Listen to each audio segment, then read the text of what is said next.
Hey everybody, it's Roya.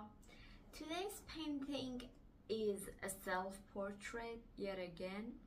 To some extent, there's nothing but self-portrait. Every painting, every act that you engage in, there's a you in it, regardless, let alone something as intimate as painting.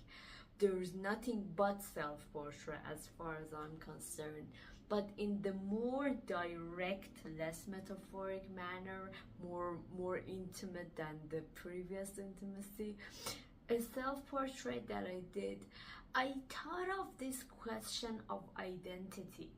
I think obviously there's a big individual part in the shaping one's identity that you can engage in, and it's a lifelong process, and to some extent you carving out the it's like you have an image of what you might be. This image upgrade itself as you go through life, and then there's this communal version of identity, which I think after maybe existentialism made us kind of underestimate that communal part of our identity, and even communal part of our personal freedom.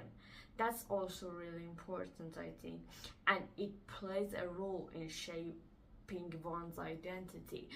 I think there's this you from the eyes of the others, and there's this interplay between those things, the you that you have in your mind and the you that you project in various situations.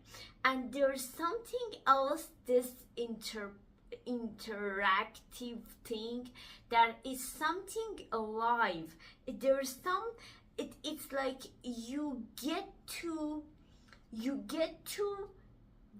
be an integrated person if you don't feel that gap, if you don't see that big of a gap in the way that you are perceived by others, and you have this internal image of yourself. And I think one part of it would be that's different from, let's say you're not the same with your friends as you are in a work interview. That doesn't necessarily mean you're changing identity. You're just moving it, adjusting it through the lens of the situation. So in that way, it's something like the image will never match perfectly, but it's close enough that suggests integrity. Let's paint.